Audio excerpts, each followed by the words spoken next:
Hello everyone and welcome to a brand new episode of the Sports Insight with your host Alamdar Khan. And as you know, we give you sports information from all across the globe. You guys can surely reach out to us on our social media handle, which is @ Indus New Sports. That works both for Twitter and for Instagram. But anyways, we'll go to the headlines first. And yes, from the world of cricket, finally England managed to win 3-0 against Pakistan, and Babar Azam tried his level best by knocking 158, but eventually England managed to chase the 331.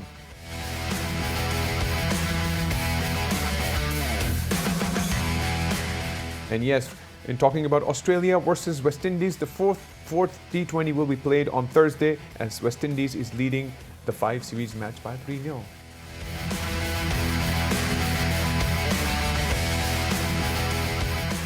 And yes, it's sad news from the world of hockey. The former hockey star Naveed Alam passes away after a battle with cancer on Tuesday. And yes, from the world of Olympics, British number 1 Joanna Konta withdraws from Tokyo Olympics after being COVID-19 positive, while Roger Federer pulls out of the global competition due to his knee injury.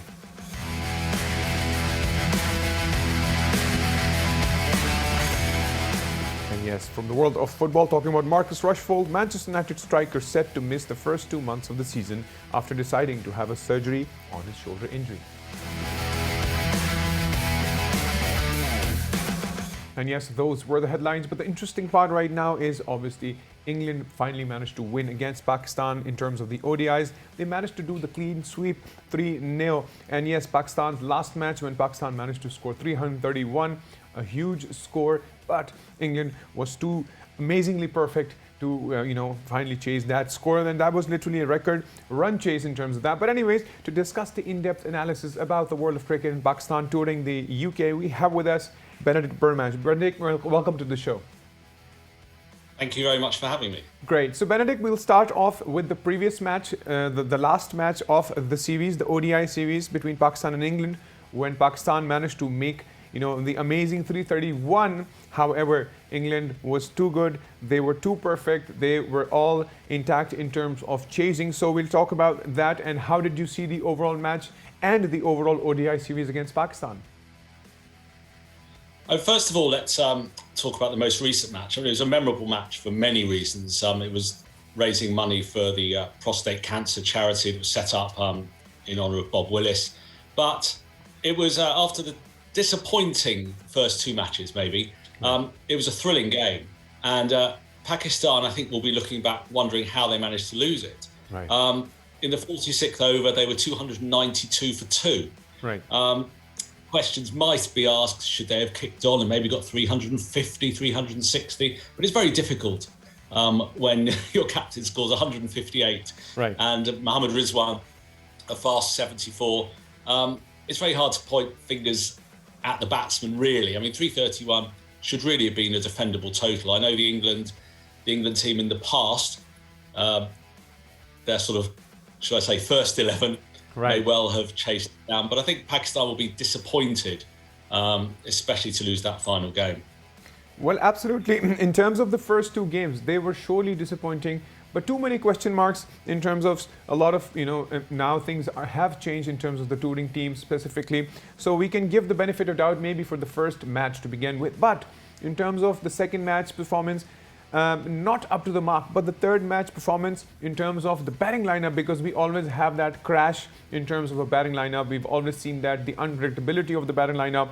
But this time we had the unpredictability all over the team. We also had the unpredictability in terms of the fielding, in terms of the bowling. So how do you see in terms of what would be the learning points for us, because we still have the upcoming T20 series with England? I think, first of all, I do have some degree of sympathy. Obviously, I have sympathy with England having to pick an entirely new squad. Right. I have sympathy with Pakistan. We all know that now cricket is a game of analysts and analysis, and Pakistan would have done a lot of homework on who they thought would have been the England squad. They would have done some work on Jason Roy, on Owen Morgan, and where the bowlers bowled, and all of a sudden they're confronted with an England team, most of whom they would never have played against or know much about. They had 2 days' notice. So I do have some sympathy. Plus, to suddenly, for the England players, be plucked from a county game, and most of the players were playing 4-day cricket and hadn't played any white ball 50 over cricket since last summer. But there was an added incentive for them knowing that this could be their only chance, it could be their big chance. So someone like James Vince, who came to the fore with a century in the final game, there was a fantastic opportunity. So they were clearly very, very motivated. And Pakistan taking the field against this team they didn't recognise, I do have some sympathy. 2020 is a little bit more of a lottery. I mean, the other thing to bear in mind, England are not world champions for no reason. Yes, their first 11 are a fantastic team, but I think their second 11 aren't bad either. Right. Looking ahead to the 2020s, I mean, Pakistan are still, I think, considered the team to beat in 2020 cricket. Right. The nature of 2020 cricket, teams are more unpredictable than others, and that maybe is Pakistan to a T. The last series they played here was level, with one game rained off. It was a really good series. And I think I'm pleased from a neutral's perspective that Babar Azam scored those runs in the final match. Obviously, he came into the one-day series, big fanfare, number one ranked player in the world. Right. England fans hadn't really seen a huge amount of him, and we were looking to try and find examples of him performing in England. Of course, the first test he played, he broke his arm, which was very disappointing for all the viewers. But it was lovely for them to be able to have the chance to see him score runs, and now he's managed to sort of reinforce his position as the top-ranked batsman in ODI cricket. Right. England's big guns are back for the 2020 series, but 2020 cricket, I always liken this a lot in a way. Often it's like school cricket. Right. If one gun player comes out and blazes 120, you're going to win the game. Right. If someone comes out, takes a hat trick, takes 5 wickets for hardly anything, then you're going to win the game. And Pakistan have got players who can do that. Shaheen Shah Afridi has demonstrated it in when he was over last year playing domestic cricket. It was 4 wickets in 4 balls. Pakistan have got these impact players who can make a massive difference, especially in a 2020 game. I absolutely agree. But we still have one issue that we usually try to face in terms of our batsmen. The collapse thing that generally works for us is surely an issue. But let's talk about the England side. Obviously, would want to talk about Wince. Wince made his debut century, and I think if we look at the scoring lineup, it was 165 for 5 on the 23rd over, if I'm not wrong. And after that, making that comeback to 331 is surely applaudable. It was a fantastic effort. I was also pleased Lewis Gregory, as always, and James Vince. They've both been on the fringes of the one-day side for quite a while, without really having a chance to perform. I mean, with England's normal batting lineup, the number 7, as Gregory batted in this game, doesn't often get much of a look in, as Roy, Bairstow, Root, Morgan, Butler normally knock off the runs between themselves. So it was great for the players like James Vince, who has flattered to deceive in both his one-day international and Test career. Really, he'll play beautifully and can get out for 30 or 40. So it was really, really pleasing. I mean, he's performed fantastically for Hampshire in domestic white ball cricket for quite a few years. So to see him finally score 100, and Lewis Gregory as well. Most people haven't really seen a huge amount of him. He's been a squad player.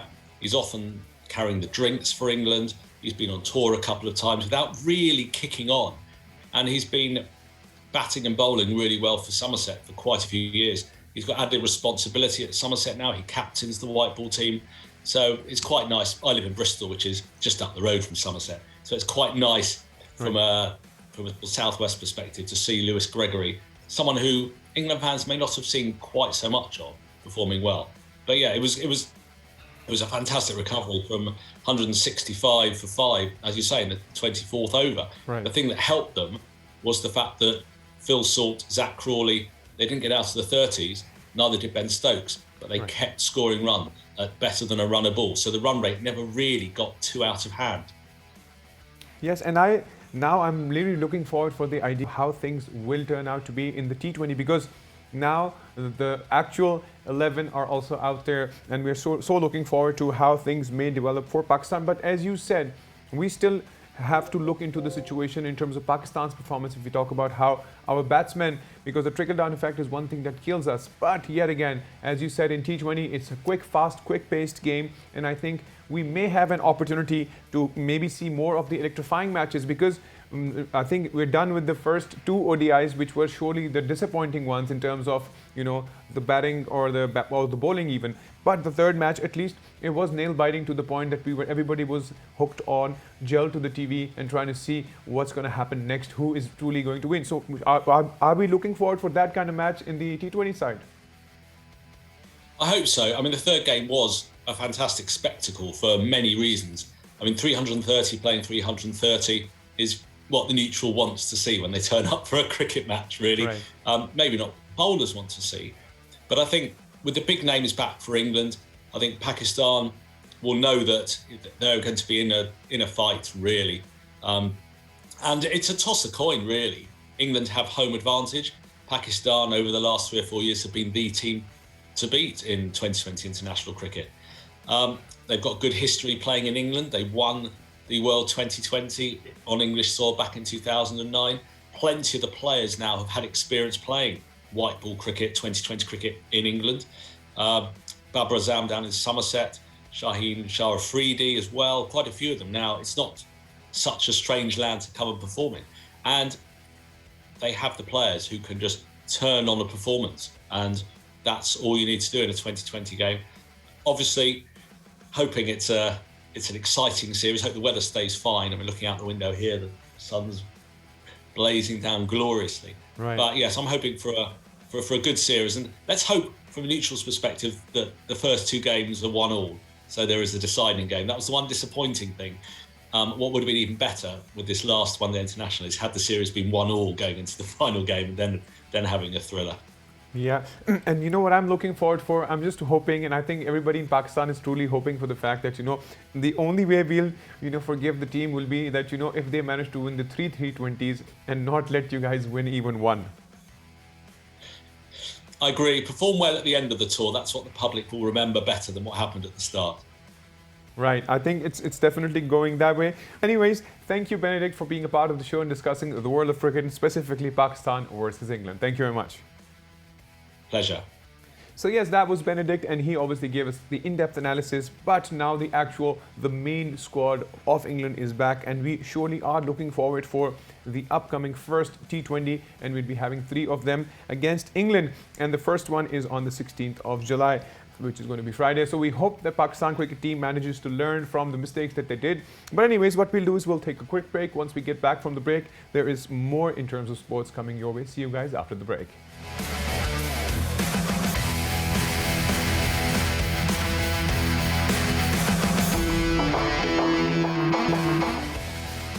And welcome back from the break. And yes, before the break, we were discussing Pakistan versus England, and surely we'll continue from there because we want to talk more about the in-depth analysis of what truly went wrong in terms of the ODI, because England finally managed to have that edge over us.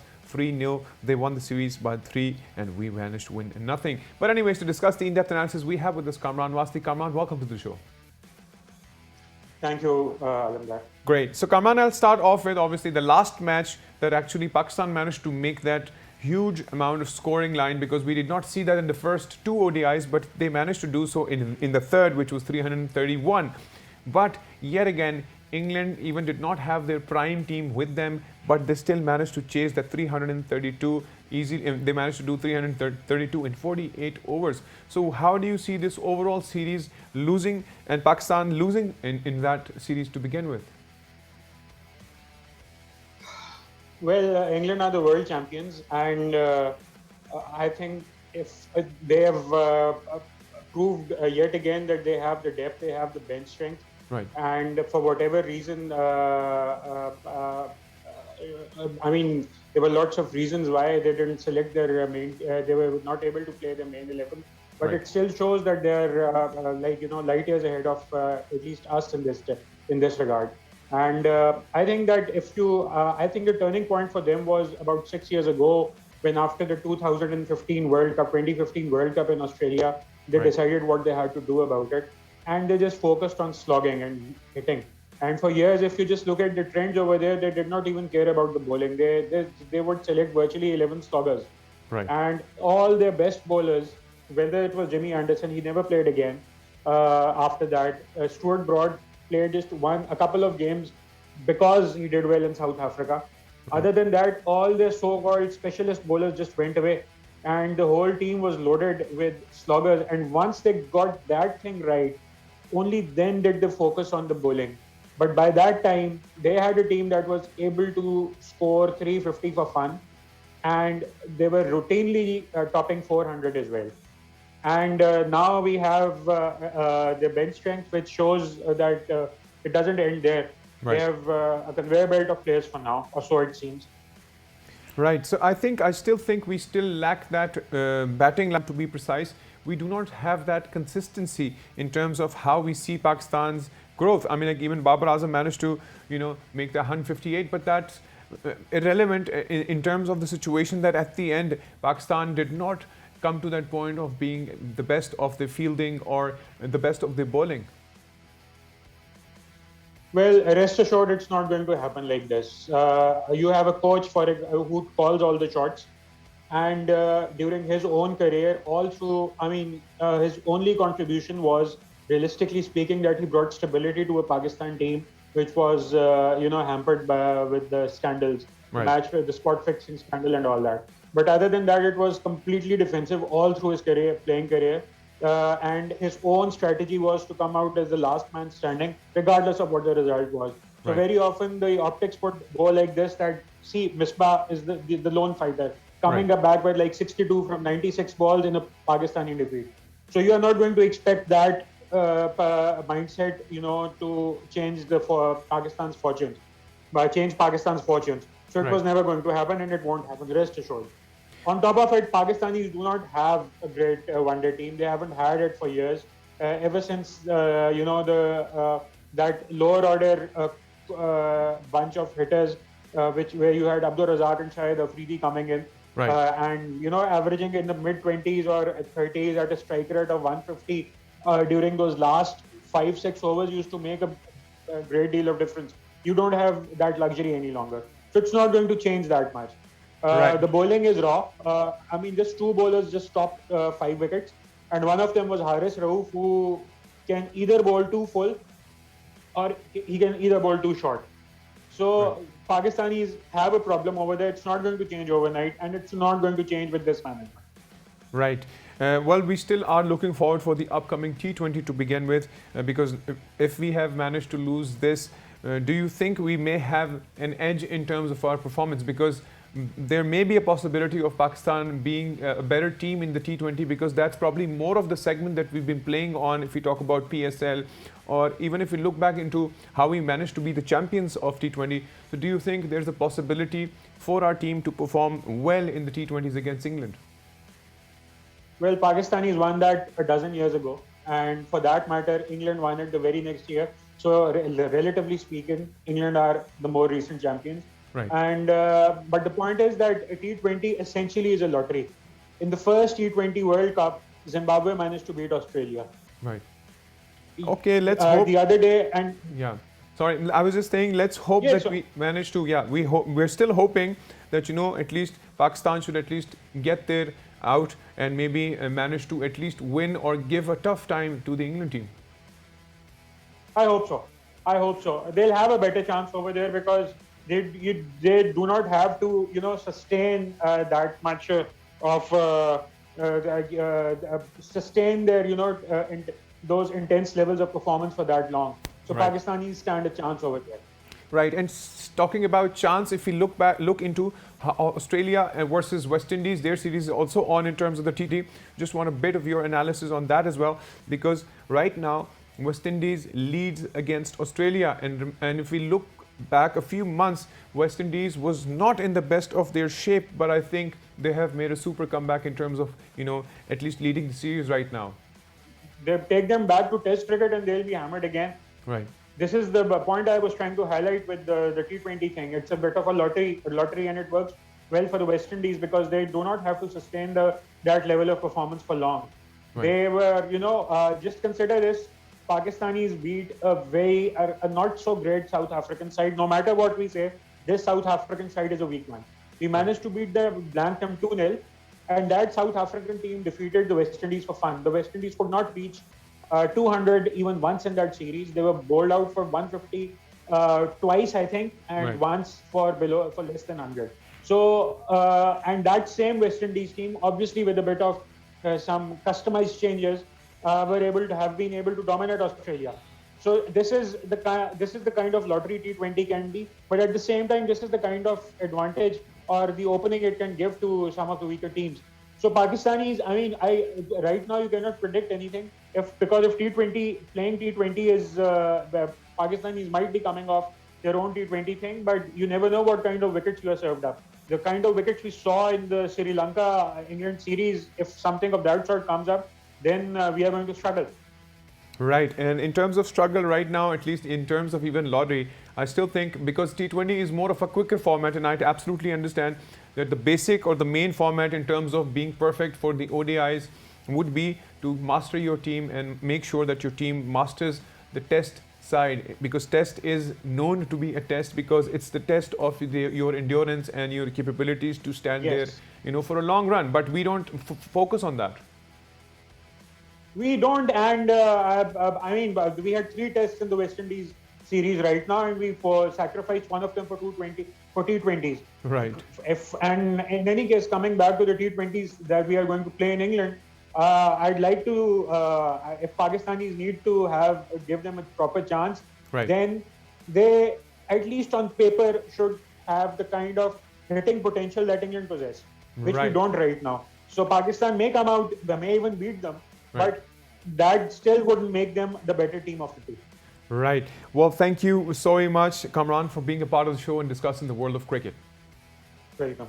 So that was Kamran, and he gave us the in-depth analysis in terms of Pakistan versus England, and not only that, he also talked about Australia versus West Indies. But anyways, I'll quickly jump over to the next news, talking about a hockey legend, former hockey star, Mr. Naveed Alam, who passed away. Naveed Alam was recently diagnosed with blood cancer, and he was a noted Olympian and was a member of Pakistan's winning team in the 1994 Hockey World Cup.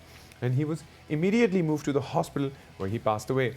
And the Pakistan Cricket Board also expressed grief on his demise. Alam also served as Pakistan's hockey team manager at the Beijing Olympics game back in 2008, and may his soul rest in peace. And we can always remember our legends in great work that they've done not only for themselves but for the country. Well, anyways, I'll quickly jump over to the next news from the world of Olympics. Yes, British number 1 Joanna Konta withdraws from Tokyo Olympics to begin with, and she and her team members have been tested COVID positive. And the COVID situation is still out there in terms of the Olympics, but there are too many question marks. But yet again, Olympics will be eventually expediting. And not only that, talking about Roger Federer, he also pulled off from the event because of his knee injury. And he will not take part on this event. However, because of the fact that he had this knee injury for a while, and I think even in Wimbledon when he managed not to go further than the quarterfinals, it was probably because of that injury. So he will not definitely be participating.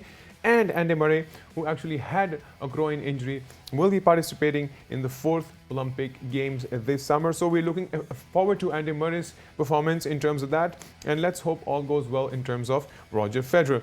Anyways, quickly jumping over to the world of football. Talking about football, yes, Manchester United striker is set to miss the first 2 months of his season. And we're talking about Marcus Rashford, who actually has a shoulder injury, and he's going through that, so he will be actually going through a surgery. And Rashford actually scored 11 goals in 37 Premier League appearances, and he also was a part of the England team in Euro 2020. And not to forget, he missed obviously the penalty, which obviously he faced a lot of racial abuse for. But obviously our prayers are with him, because of the fact that sports will never ever promote all of the racial abuse that actually comes underway, and we wish him the very best in terms of his surgery.